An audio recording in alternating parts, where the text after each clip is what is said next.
I believe we have the opportunity to take travel and tourism to the next level and help millions of people around the world. Right, but what policies would you like to see change? What would you like to do? A lot of things. We need to empower communities. We need to have an agenda for resilience. We need to have an agenda for sustainability. We need to invest more in innovation, for instance, in tools. We need to share best practices. I see, and I talk to a lot of ministers all the time, and sometimes we don't look at the past. We don't share from our experience. And this is something that I saw also in WTTC. I believe there's an opportunity to provide more tools to the member states so that they don't make the same mistakes and they learn from others' successes and mistakes. So I would love to see more research, more training, more education, having the UN tourism being that platform for everyone. The incumbent, the current Secretary General, is standing for a third term. I guess it's a question of whether the spirit versus the technicalities. Technically, yes, you can do it. The spirit says you can't, in a sense. But he's standing for a third term. What do you say? You cannot change the rules in the middle and benefit from the rules.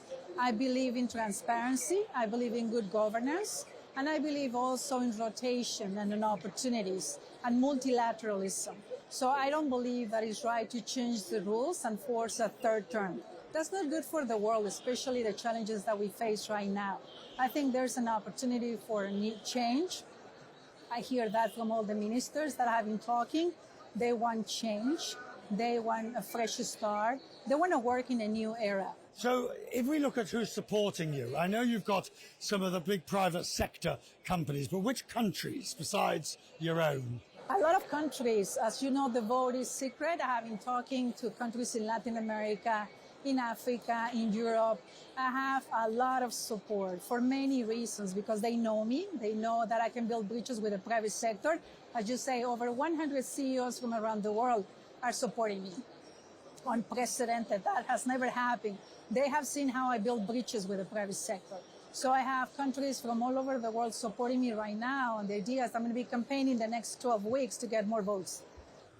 I'm not telling you anything you didn't know. And I asked Minister Harry the same question. Is there a danger that the two of you, Harry and yourselves, you split the vote and the incumbent wins? Or at some point, is one or other of you going to have to say, you take it, we'll combine forces? That's a great point. We need to look what is the best for the sector, right? And as I said before, we need change. We cannot have exactly the same person 3 terms. That's the first step. Second step, the countries, the Executive Council and the 160 countries at the right time, first the 35 or the Executive Council, they need to choose the best person.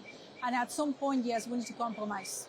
So at some point, that choice will have to be made. Yeah, actually, I reached out to him 3 times already to try to figure out how do we work together. Now we have different paths, but we need to look for the best for the sector always.